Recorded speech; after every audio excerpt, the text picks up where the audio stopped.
Гэты свет і той, свой і чужы. Смерць не ўспрымалася канечнай незваротнай падзеяй. Маці павінна ўзяць нож і правесці па падлозе. А згодна з традыцыяй, на памінках неабходна было выпіць 3 чаркі гарэлкі і пасля 3-й чаркі маліліся, дзякавалі гаспадарам, выказвалі свае спачуванні і ішлі дадому. Да абеда пашуць, у абед плачуць, а ўвечары скачуць. І калі хтосьці мае зашмат, то ў іншага будзе замала. Пашлі ж, Божа, ему царство небесное, грехов отпущения, душечки спасения.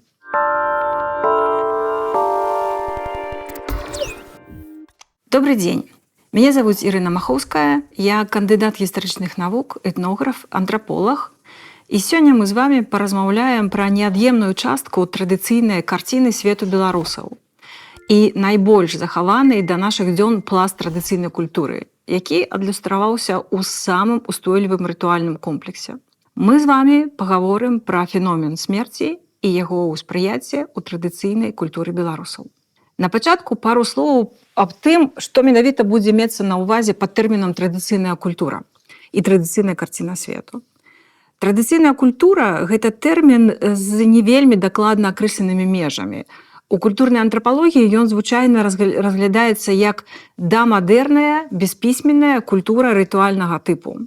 Традыцыйнае грамадства вызначаецца шэрагам асаблівасцяў, якія сталі падмуркам і забяспечылі функцыянаванне традыцыйнай культуры ў адносна нязменным выглядзе на працягу доўгага часу яе існавання. Што гэта за асаблівасці? Па-першае, хуткасць зменаў. Як і любая гістарычная з'ява, як любое чалавечае грамадства, традыцыйная культура без сумненнем змянялася ў часе. Але хуткасць зменаў была несуразмерна павольнейшая, чым у свеце сучасным. На працягу жыцця чалавека гэтыя змены былі практычна неадчувальныя. І гэта нараджала ўпэўненасць у нязменнасці правілаў і нормаў. Правілы і нормы існавалі спрадвеку, былі ўстаноўленыя калісьці продкамі і Богам дадзеныя і гэтак далей. І, што называецца, не мы ўстанавілі, не нам змяняць.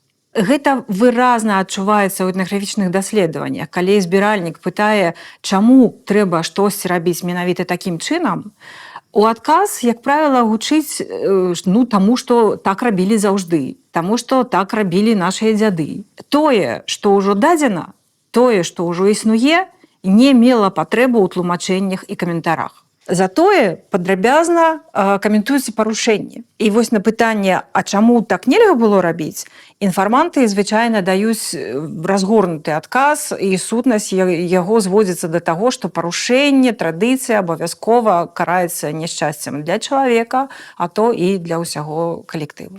Другі важны фактар, які забяспечыў своеасаблівасць традыцыйнай культуры, гэта абсалютна іншы у параўнанні з сучаснасцю тып захоўвання і аднаўлення калектыўнай памяці.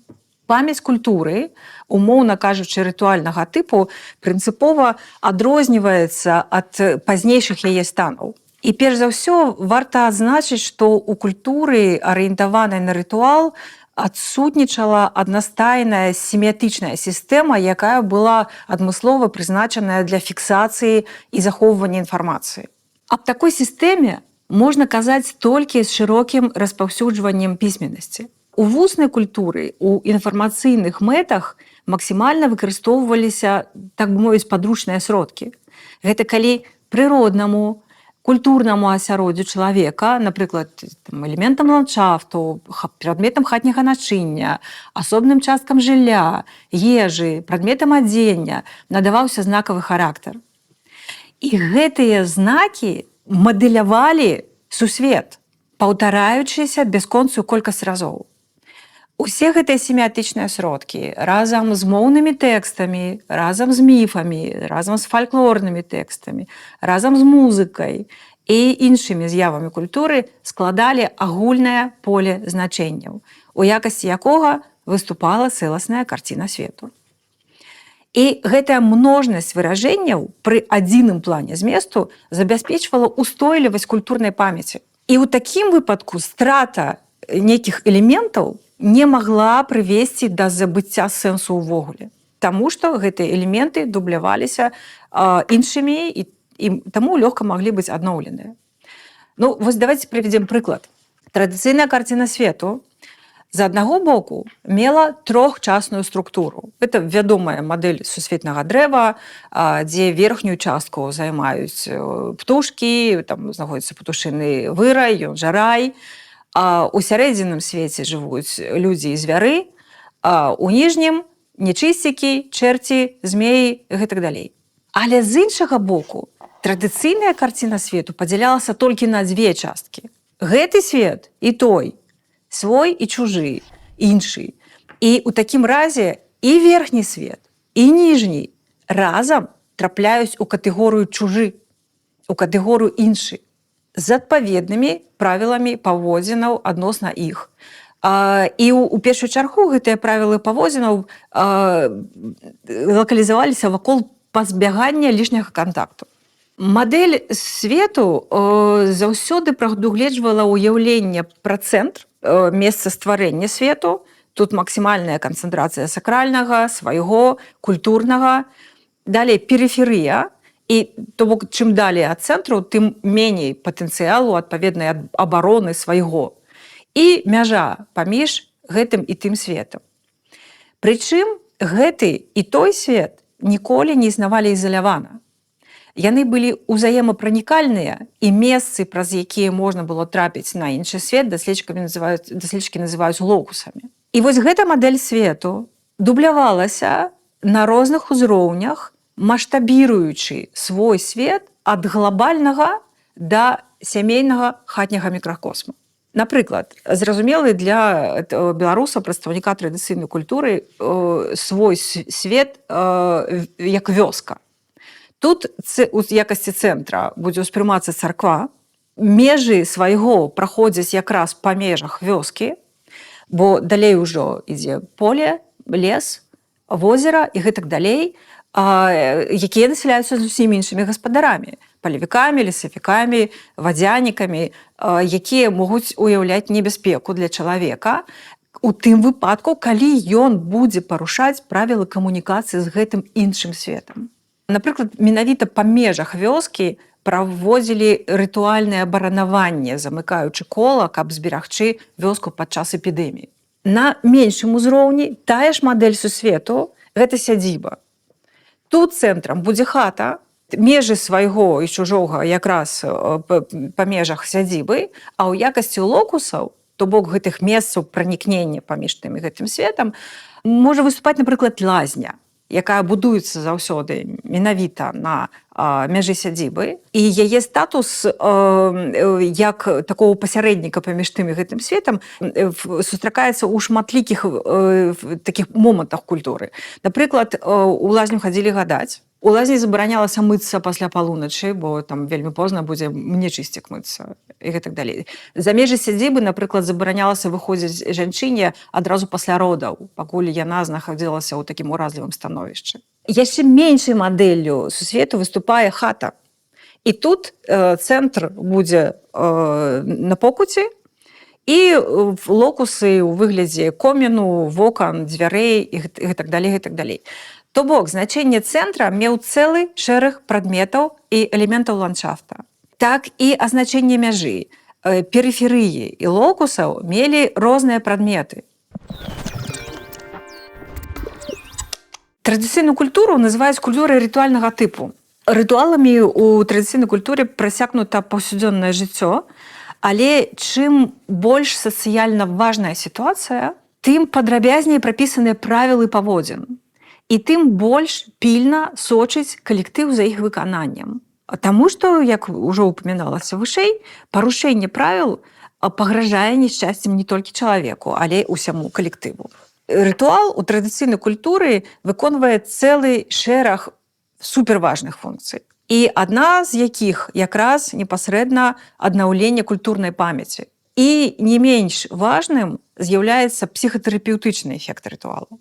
Гэта датычыць як святочных абрадаў, калі адбываецца штосьці, што радыкальна адрозніваецца ад паўсядзённага жыцця, калі ўся грамада ў адзін час разам робіць адны і тыя ж дзеянні, калі ўсімі пануюць аднолькавыя настроі, калі ўсе гатуюць аднолькавыя рытуальныя стравы, апранаюцца святочныя адзенні, гэтак далей, гэтак далей.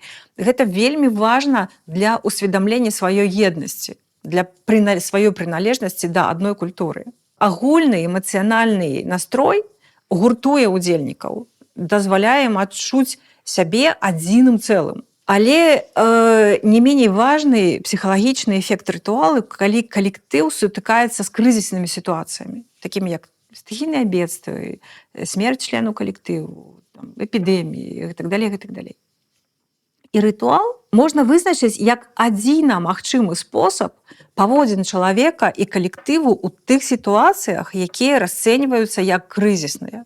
Звычайна мяркуецца, што рытуалы, так бы мовіць, другасныя. У тым сэнсе, што яны ідуць за той падзеяй, якой яны прысвечаны. І рэфлексіі такога падыходу вельмі шмат. Ад шырока распаўсюджаных загалоўкаў, тыпаў абрады, якія суправаджаюць там тое і тое. Да уяўлення аб такой факультатыўнасці абраду, неабавязковасці. Гэта нейкі такі фантастычны нарост на рэальнасці, які можна рабіць, можна не рабіць.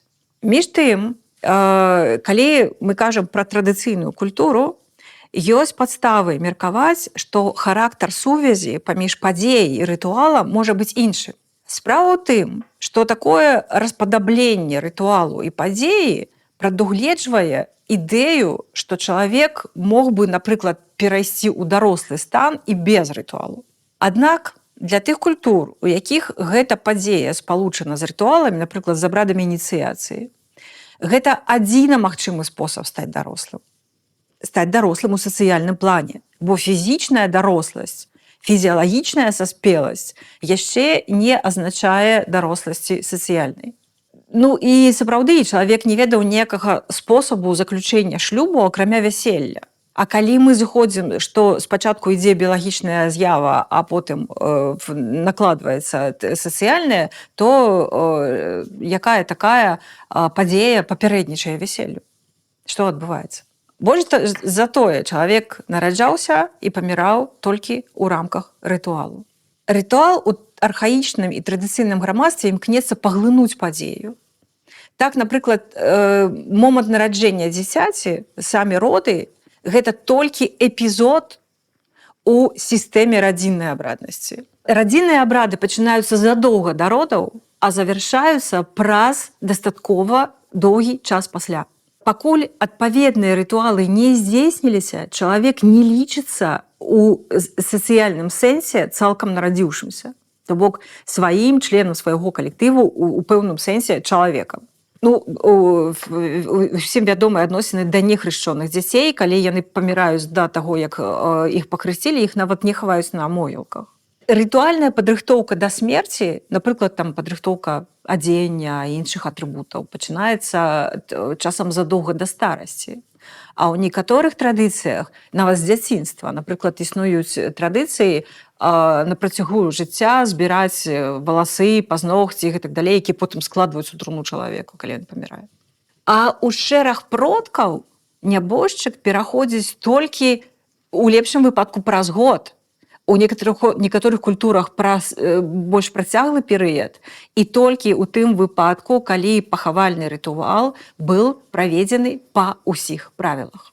Абрады жыццёвага цыклу, радзінны, вясельны і пахавальны, называюць яшчэ абрадамі пераходу. Нараджэнне і смерць разглядаліся як пераход з гэтага свету на той ці наадварот. Гэтак жа і вяселле уяўляе сабой рытуальную смерць у адным сацыяльным статусе і нараджэнне ў іншым. Рытуальная смерць дзяўчыны і нараджэнне дарослай жанчыны ў сямейным статусе.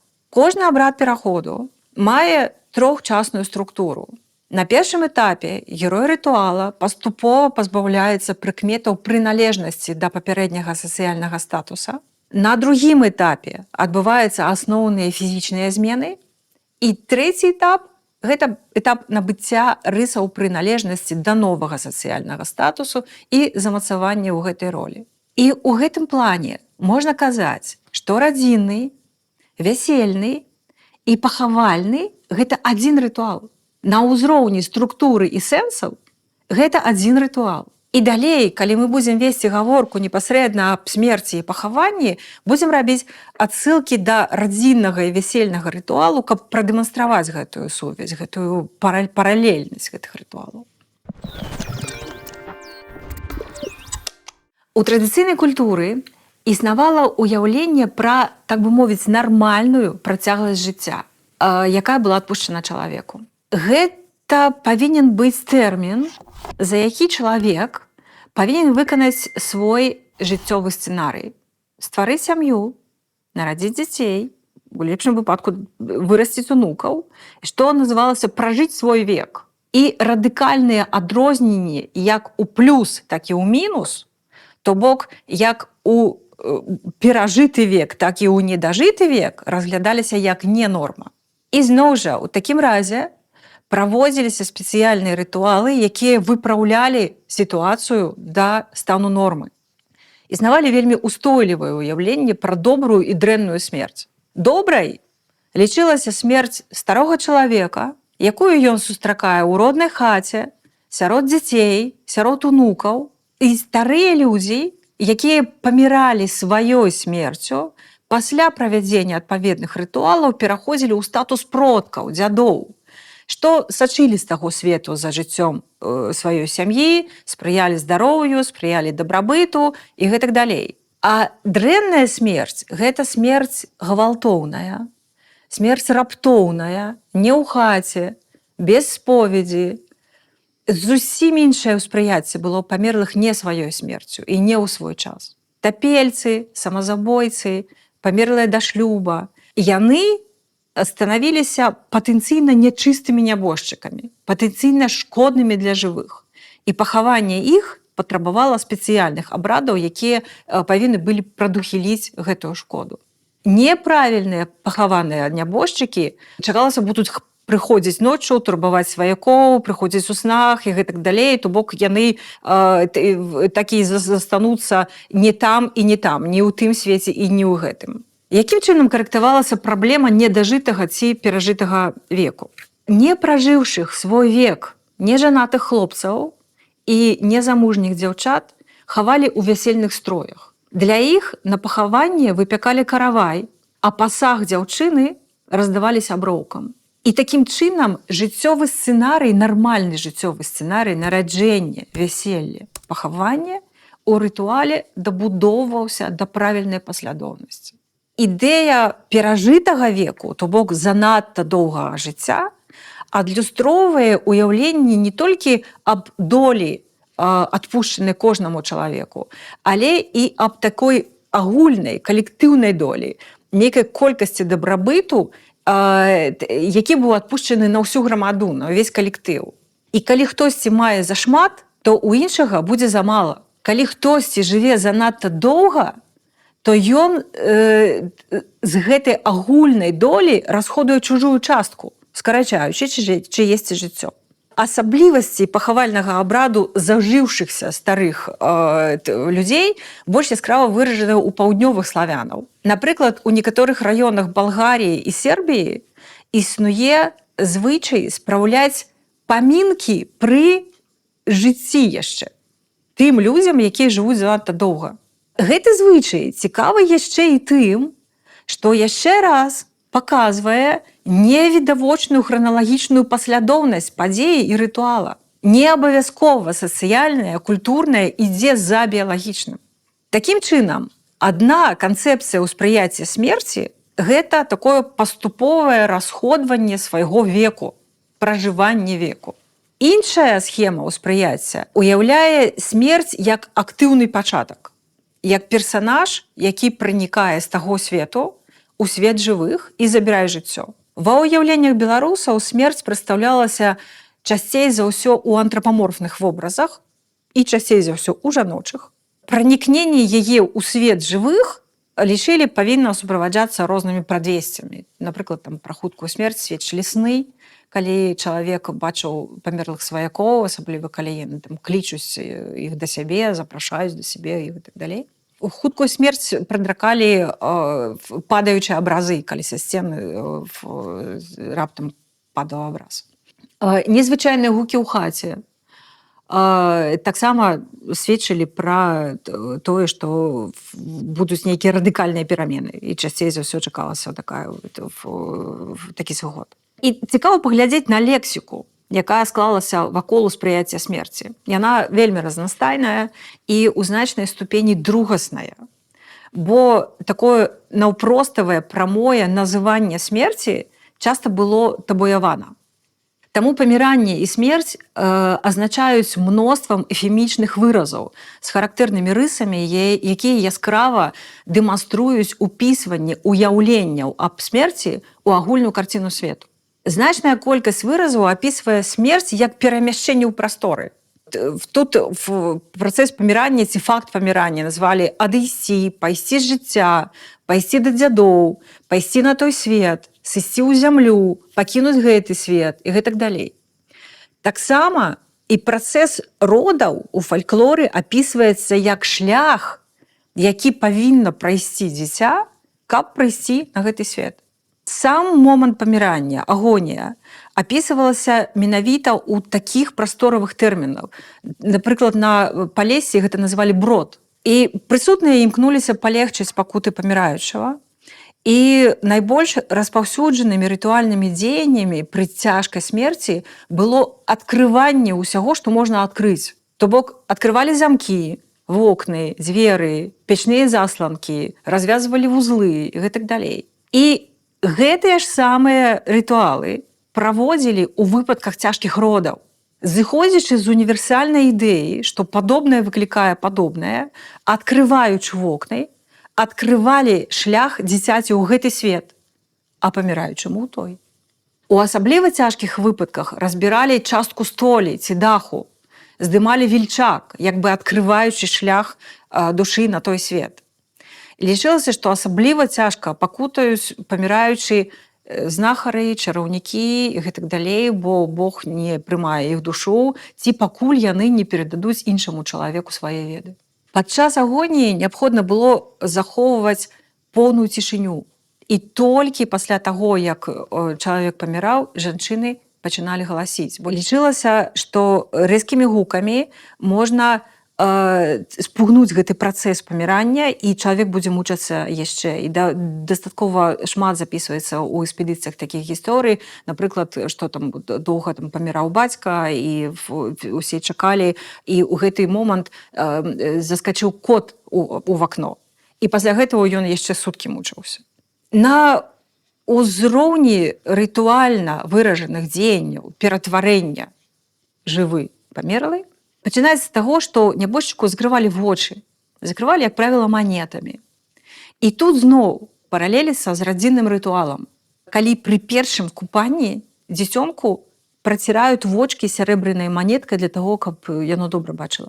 Таксама закрывалі нябожчыку рот, спынялі гадзіннік у хаце, люстэрка завешвалі ручніком, і наступным абрадавым дзеяннем было абмыванне нябожчыка. Для гэтага запрашаліся старыя людзі у розных традыцыях лакальных, ці людзі абавязкова таго ж полу, што і памерлыя, ці пажылыя жанчыны. І пасля абмывання было важна, куды вылівалі ваду.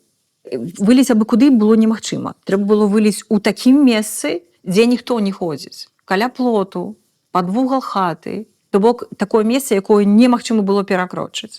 І такім жа чынам вылівалася вада пасля першага купання дзіцяці. Забаранялася выліваць воду, напрыклад, па нябожчыку каля пчаліных вулляў, бо лічылася, што не будуць весціся пчолы. Важна заўважыць, што ў традыцыйнай культуры канцэпт фізічнай чыстаты, канцэпт памытасці з'яўляўся устойлівай прыкметай смерці ці пераходу. І гэта фіксуецца не толькі на матэрыялах пахавальнай абраднасці. Адсюль і спецыфічныя адносіны да мыцця цела, калі гэтая працэдура ўспрымалася не столькі і не толькі ў гігіенічным плане, колькі ў рытуальным. Рытуальны характар мыцця ў пэўным сэнсе тлумачыць і ўяўленне пра лазню як нечыстае месца, пра якое што мы ўжо з вамі казалі. То бок тое, што мае дачыненне да таго свету. Пра рытуальнае ўспрыяцце мыцця цела сведчыць і прывязка гэтай працэдуры да календарных абрадаў, напрыклад, абавязкова это мыццё ў чысты чацвер перад вялікаднем. Пасля абмывання нябожчыка пераапраналі. Старыя людзі загадзя рыхтавалі адзенне для свайго пахавання. Адзенне павінна быць новае, а калі не новае, то не шмат разоў апранутае і добра памытае. У заходнім палесе, напрыклад, для гэтага выкарыстоўвалі самаробнае палатнянае адзенне белага колеру.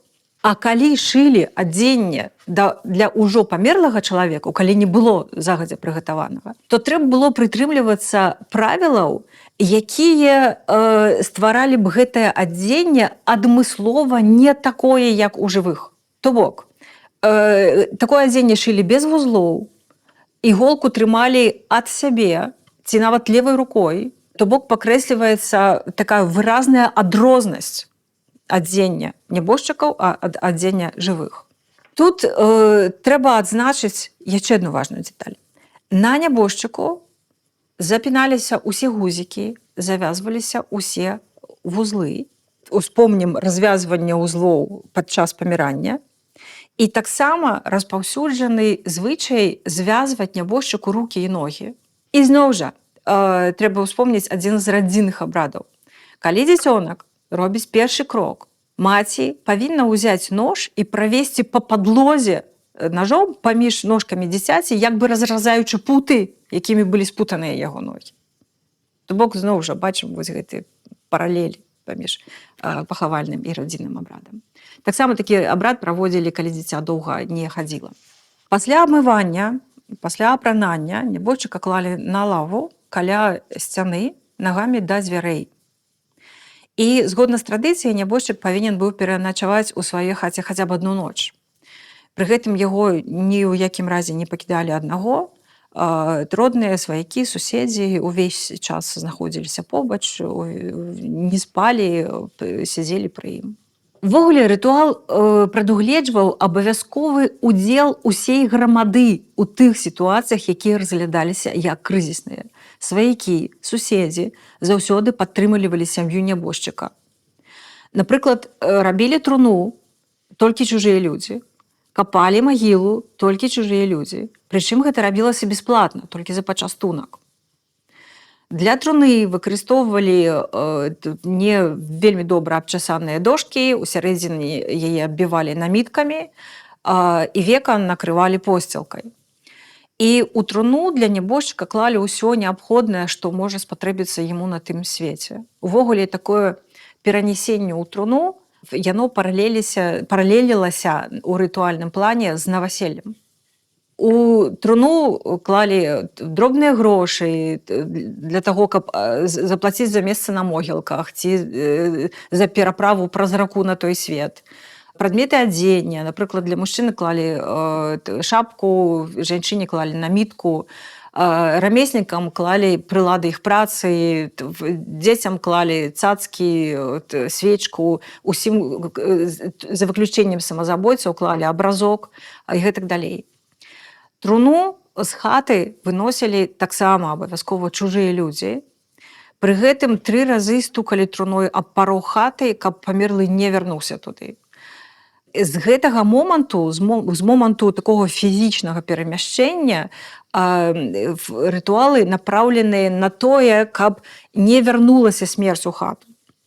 Напрыклад, калі ўсе ішлі на могілкі, хтосьці са сваякоў павінен быў застацца ў хаце. Пасля вынасу труны вымываліся ўсе лавкі, вымывалася падлога, і ўсё, а асабліва тое месца, дзе ляжаў нябожчык, засыпалі збожжам. То бок, як бы ў рытуальным сэнсе сюды вярталі жыццё, выдалялася смерць, вярталася жыццё, каб больш ніхто не паміраў. На могілкі труну неслі на плечах ці везлі на конях. Прычым пазычаць каня ці пазычаць калёсы з гэтай мэтай забаранялася. Калёсы, на якіх везлі нябожчыка, не выкарыстоўвалі ў гаспадарчых работах потым нейкі час. А, напрыклад, у валкавыскім павеце пасля пахавання калёсы ставілі аглоблямі ўверх, каб нябожчык лягчэй трапіў на той свет. Наперадзе жалобнай працэсіі неслі крыж, і тым, хто праводзіў нябожчыка, забаранялася аглядвацца назад, інакш у вёсцы хутка зноў хто-небудзь памрэ. Калі жалобная працэсія ішла па вёсцы, усе павінны былі прыпыніць працу, нельга было есці ў гэты час, нельга было абганяць шэсце, бо абавязкова здарыцца нейкае няшчасце. І пры кожным прыпынку удзельнікі працэсіі кідалі горстку зямлі наперад, каб ніхто ў вёсцы не паміраў. Апошні прыпынак быў каля крыжа, які стаяў каля вёскі на скрыжаванні дарог. Тут усе спыняліся, развітваліся з нябожчыкам і закрывалі труну векам. У магілу труну апускалі на ручніках ці на мітках або на вяроўках, якія потым пакідалі на могілках, павесіўшы іх на дрэвы. Блізкія сваякі кідалі на труну кідалі зямлю, кідалі грошы, а на палесі кідалі зачынены замок, каб у сям'і больш ніхто не паміраў. Сваякоў хавалі побач, каб і на тым свеце яны былі разам. Праваслаўных хавалі галавой на захад, каталікоў на ўсход. Адрозніваліся пахаванні самазабойцаў. Самазабойства лічылася вельмі цяжкім грахом, і самазабойцаў не абмывалі, не пераапраналі, хавалі ў тым жа адзенні, у якім яны памерлі. Па іх не спраўляліся памінкі, а бліжэйшым сваякам забаранялася прысутнічаць на пахаванні і не дазвалялася галасіць. Хавалі самазабойцаў за межамі могілак, у лесе ці ў балоце, тапельцаў хавалі на берагах рэк ці азёраў і гэтак далей. Вярталіся з могілак хутка і абавязкова іншай дарогай. Як правіла, на могілкі працэсія ішла такім акольным шляхам, а назад вярталіся на прасткі і хутка. І наступны абрадавы момант – гэта памінкі. Памінкі дзяліліся на два цыклы. Першы меў сямейны характар. Толькі ў дзень пахавання на памінкі прыходзілі ўсе удзельнікі пахавання. Памінкі такім чынам адбываліся ў доме, дзе памёр чалавек, адразу пасля пахавання і ў наступныя дні. Трэці пасля смерці, яны называлі страціны, на 9-й дзень дзевяціны, 40-й дзень сарачыны, праз паўгода і праз год. Затым ішлі ўжо агульныя календарныя памінкі для ўсіх памерлых, якія называліся дзяды. У шматлікіх апісаннях падкрэсліваецца, што памінкі насілі адкрыты характар. На пахаванне і памінкі можа прыйсці любы чалавек, запрашэнне для гэтага не патрабавалася. Наадварот, існавала традыцыя садзіць за стол і карміць усіх, хто прыйдзе, нават незнаёмых, і асабліва жабракоў. Шырока вядомы рытуальны статус жабракоў як пасярэднікаў паміж гэтым і тым светам. Гэты факт фігуруе ў мностве фальклорных тэкстаў. Падчас застолляў на календарныя святы абавязкова пакідалі месца для продкаў. І калі завітваў у хату ў гэты момант жабрак, саджалі яго на гэтае месца і частавалі. Ці, напрыклад, самым простым шляхам перадаць штосьці на той свет лічылася аддаць гэтую рэч жабраку. Напрыклад, даволі шырока распаўсюджаны сюжэт, калі сваякам сніцца нябожчык і штосьці просіць, ці кажа, што яму чагосьці не хапае. І калі гэтую рэч той, каму сніўся нябожчык, аддаваў жабраку, расказвалі, што пасля гэтага сніцца пераставаў, нібыта атрымаў тое, што яму не ставала. Памінальны стол імкнуліся зрабіць як мага багацейшым. Бо лічылася, што калі памінальны стол будзе бедным, памерлы можа абразіцца, раззлавацца і гэтага гневу памерлых вельмі баяліся. Памінальны стол часам насеў назву яго галоўнай абрадавай стравы. Напрыклад, гарачкі, гэта гарачы пшанічны хлеб, ці клёцкі. У некаторых рэгіёнах слова «клёцкі» атаясамлялася ввогуле са смерцю. Так, напрыклад, там аб безнадзейна хворым чалавеку казалі «ну ўсё, клёцкі яму». І важная асаблівасць памінальнага стала – гэта ўдзел у ім самого нябожчыка. Для яго за сталом адводзілі спецыяльнае месца, дзе ставілі чарку гарэлкі, талерку з ежай, клалі лыжку, і лічылася, што душа яго жыве ў хаце да 40 дзён. Абавязковымі стравамі на жалобным стале былі канун ці сыта і куцця. Для прыгатавання кануна у ваду з мёдам ці цукрам кідалі кавалкі хлеба, ці абаранкаў, ці печыва, ці іншых мучных вырабаў. Куццю на памінальны стол заўсёды рабілі салодкай. На Магілёўшчыне куццю падавалі з разынкамі, ці з разынак выпякалі крыжак і клалі яго зверху на куццю. І частаваліся куццёй з агульнай міскі. Бралі па 3 лыжкі і перадавалі лыжку па чарзе адзін аднаму. Па лыжцы кожнай стравы вылівалі на стол ці ў той вугал, дзе ляжаў памерлы. Такім чынам кармілі нябожчыка.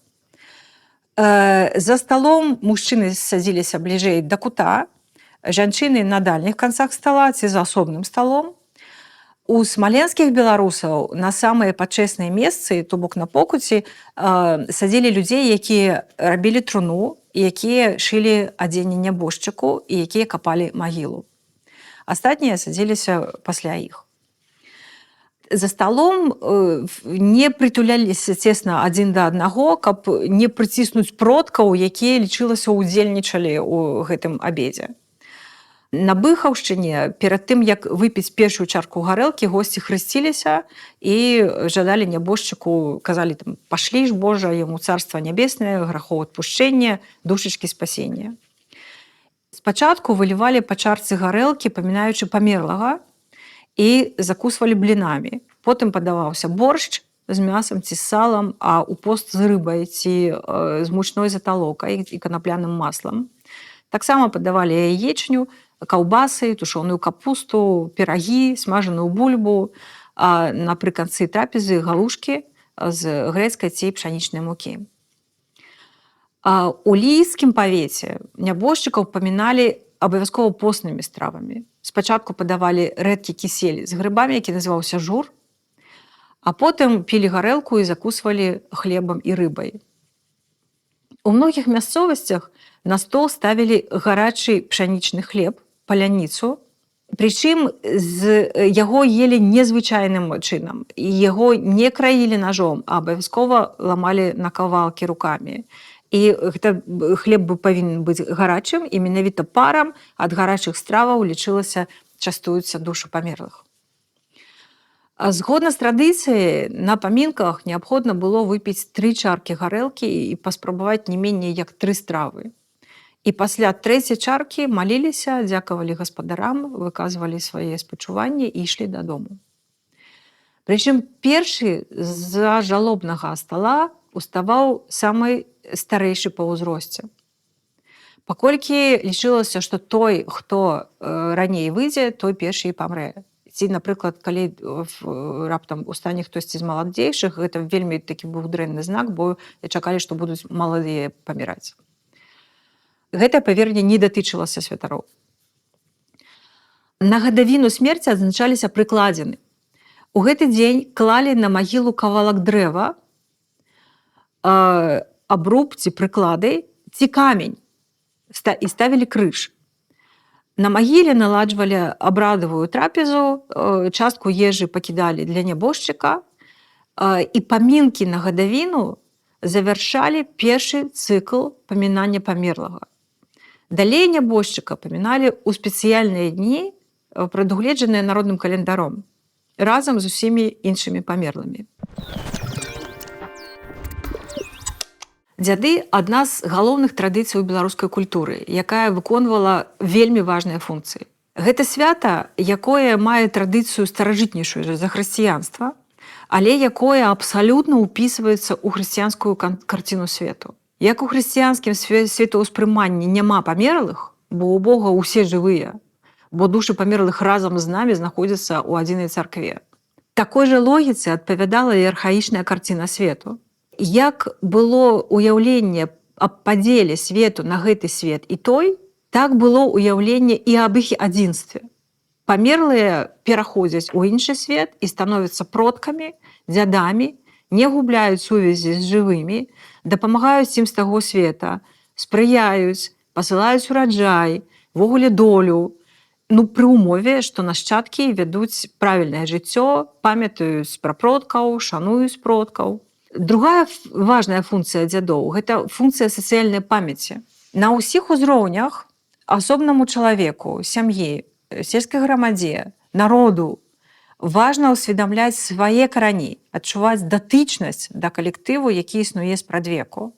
Як любая нацыянальная міфалогія імкнецца ўпісаць паходжанне свайго народа ў найстаражытнейшыя часы ад старадаўніх яшчэ міфічных продкаў, так і кожнай сям'і, кожнаму чалавеку важна ўсведамленне таго, што ён, не так бы мовіць, там голь перакатная, да, а нашчадак многіх пакаленняў, нашчадак сваіх дзядоў.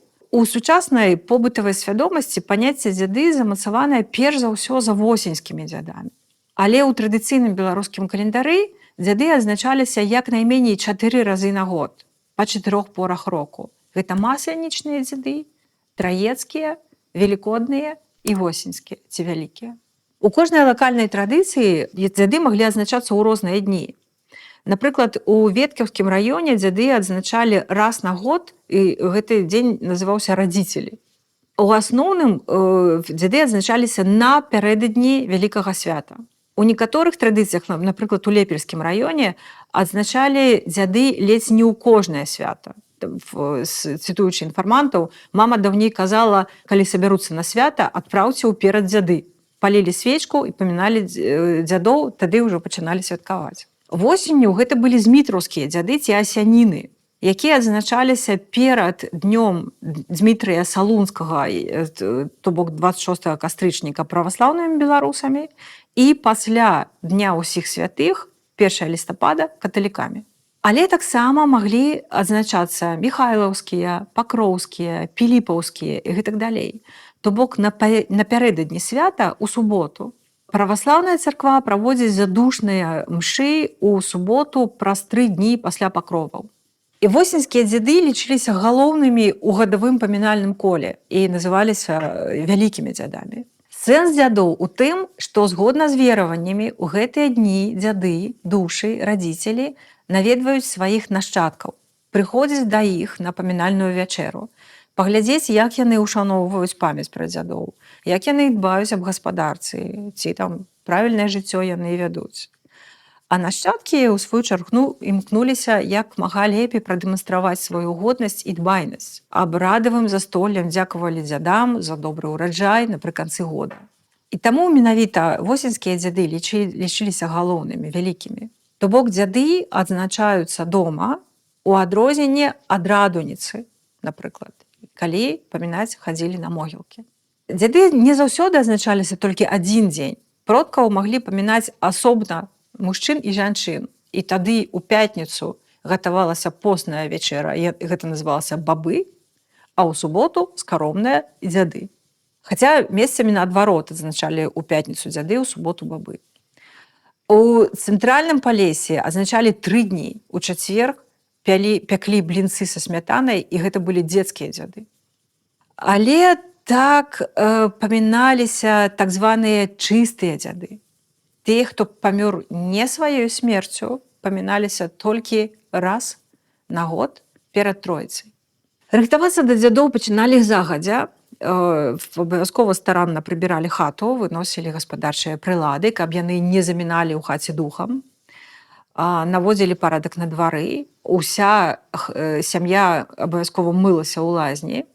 Прычым стараліся памыцца хутчэй, каб пусціць нябожчыкаў, якія паводле вераванняў таксама прыходзяць і мыюцца ў гэты дзень.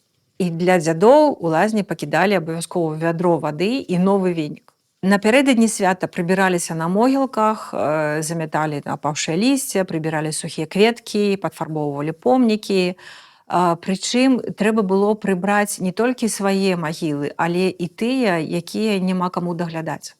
Зранку ідуць у царкву на памінальную службу, несуць асвечаныя стравы, куццю, мёд, то бок рытуальныя стравы пахавальныя, цукеркі і памінаюць продкаў. Асвечанымі стравамі абавязкова частавалі знаёмых, каб яны таксама памінулі такім чынам іх продкаў. І дамінантай свята з'яўляецца кармленне дзядоў. Таму галоўная ўвага аддавалася менавіта застоллю. Пад вечар гаспадыні пачыналі гатаваць рытуальныя стравы, абавязкова пеклі бліны, прычым першай разрывалі і клалі на вокны для дзядоў. Прычым разрывалі зноў жа абавязкова гарачым, каб ішоў пару, бо парам харчуюцца дзяды. На дзесеньшчыне выпякалі спецыяльны так званы дзядоўскі хлеб. Трэба было яго спячы столькі буханак, колькі налічвалі дзядоў у гэтай сям'і. Раніцай ехалі ў царкву і раздавалі хлеб жабракам. З чаго складалася памінальная вячэра? Страў павінна быць абавязкова няцотная колькасць, як і на памінках, дарэчы. 5, 7, 9 і гэтак далей. Склад страў вар'іраваўся ў залежнасці ад мясцовасці, але абавязкова павінна быць куцця, кіслая страва і салодкая страва. Куцця ці каша часцей была перловая з мёдам і разынкамі ці рысавая з макам. Кіслая страва – гэта борщ ці квас, капуста з грыбамі і мясам, юшка. А салодкая страва – гэта канун, ці сыта, ці колева, з мёдам, кісель, бліны, клёцкі і гэтак далей. І калі ўсё было падрыхтавана да памінальнай трапезы, гаспадар запальваў грамнічную свечку перад абразамі і запрашаў дзядоў на вячэру. Запрашалі спецыяльнымі вербальнымі формуламі, якія былі ўстаноўленыя ў сваёй меснасці розныя. Ну, напрыклад, казалі: «Святыя дзяды, завём вас, хадзіце да нас, ляціце да нас, і тыя, каму не к каму ісці, і тыя, хто ў гэтых мясцінах жываў, хлеба солі ядаў. Да свайго стала, да свайго прыпечка хлеба солі засылаеце, каб чым душу поўніць, год ад году, век ад веку». Сваіх дзядоў клікалі паймённа. Як варыянт, клікаць дзядоў выходзілі ў сенцы, выходзілі на вуліцу, паварочваючыся да вакна клікалі. У некаторых месцах падчас запрашэння дзядоў адчынялі усе вокны, дзверы, адсоўвалі засланку ў печы, то бок зноў жа тое, што мы сустракалі падчас пахавання ці падчас нараджэння дзіцяці. На пеншчыне, вярнуўшыся з могілак, гаспадар абыходзіў вакол дома са свечкай, пасля сям'я садзілася воддаль стала і чакала спачатку, пакуль дзяды пад'ядуць. Пасля гаспадар садзіўся першы за стол і запрашаў астатніх. На дзяды за сталом павінна была сабрацца ўся сям'я. Хто быў у ад'ездзе, імкнуўся абавязкова на дзяды патрапіць дадому. А чужых не запрашалі. На бэльцы звычайна пісалі імя кожнага памерлага члена сям'і. І стол ставіўся пад гэтай бэлькай і пачынаў вячэру самы старэйшы, які першы запаўляў свечку і распачынаў малітву ўспамін пра памерлых з гэтай хаты. Перад пачаткам вячэры усе пільна сачылі за пламенем свечкі і па яе міргаценню імкнуліся зразумець, колькі душ прыйшло ў хату. Абавязкова кармілі дзядоў. Якім чынам? Першая лыжка кожнай стравы, першыя кроплі напояў, першы блін для дзядоў. Стравы адкладвалі ў спецыяльную міску і выстаўлялі за вакно са словамі: «Няхай яны са святымі пажываюць, а нам за наша дабро хлеба, солі засылаюць».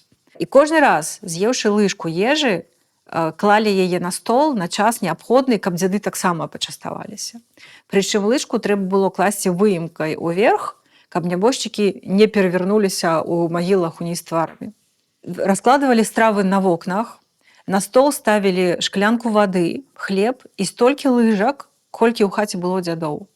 У заходняй Беларусі лічылі, што ў хату заходзяць толькі тыя нябожчыкі, якія памерлі ў гэтай хаце.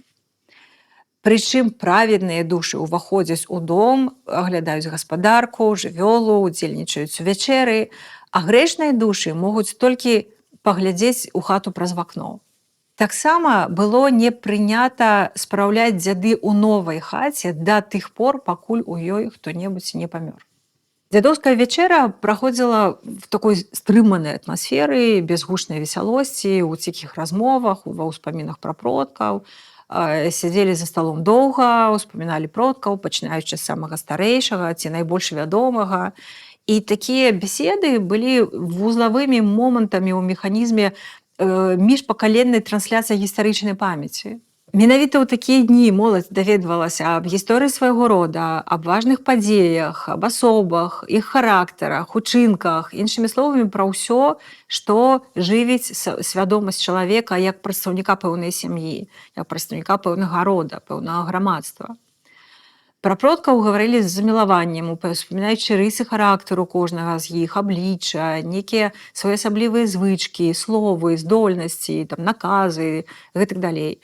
Запаветы, якія яны пакінулі перад смерцю. І прыслухоўваліся да ўсіх незвычайных гукаў, стукаў, скрыпаў, калі раптам залятала некая муха ці іншая там насякомая ці птушка. Гэта ўсё сведчыла пра прысутнасць душ у хаце. І лічылася, што можна нават пабачыць дзядоў. Той, хто на гэта адважыцца, павінны быў трымаць увесь дзень пост, маўчаць, а падчас вячэры залезці на печку ці паглядзець у замочную шчыліну з вуліцы ў хату. Але часцей лічылася, што душы маглі пабачыць толькі цалкам бязгрэшныя людзі ці тыя, хто хутка памрэ. Пасля заканчэння трапезы ўсе ўставалі адначасова, бо зноў жа, як і падчас памінак, існавала павер'е, што хто першы ўстане, той хутка памрэ. І з гэтай прычыны, хоць на некалькі хвілін раней за іншых з-за стала ўставаў самы старэйшы член сям'і. Рэшткі страваў не прыбіраліся са стала, а пакідаліся на ноч, каб продкі маглі прыйсці і пачаставацца. Акрамя гэтага, на стале для продкаў пакідалі ваду, мыла і ручнік.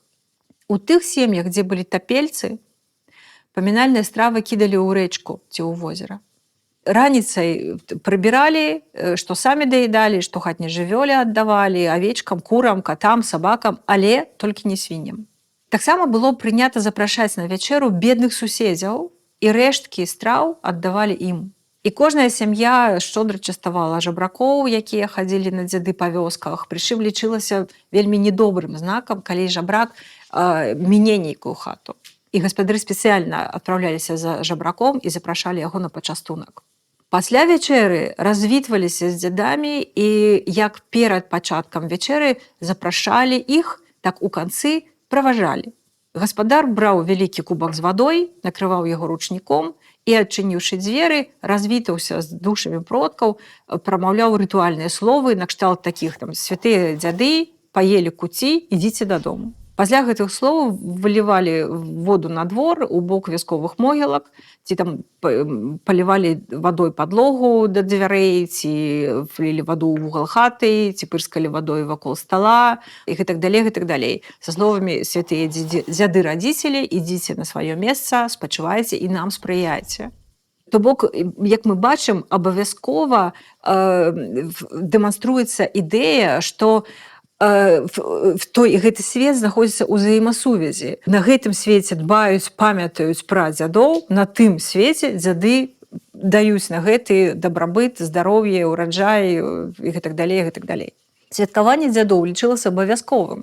Для тых, хто не святкуе ці нешта робіць неправільна, нябожчыкі прыходзяць у сне, наракаюць, што не зрабілі для іх вячэру, не пакармілі іх. Таксама могуць выражаць сваё незадавальненне грукатам у вакно уначы, там ходзяць па хаце ноччу, насылаюць хваробы, нялады ў сям'і, страты ў гаспадарцы і гэтак далей, гэтак далей.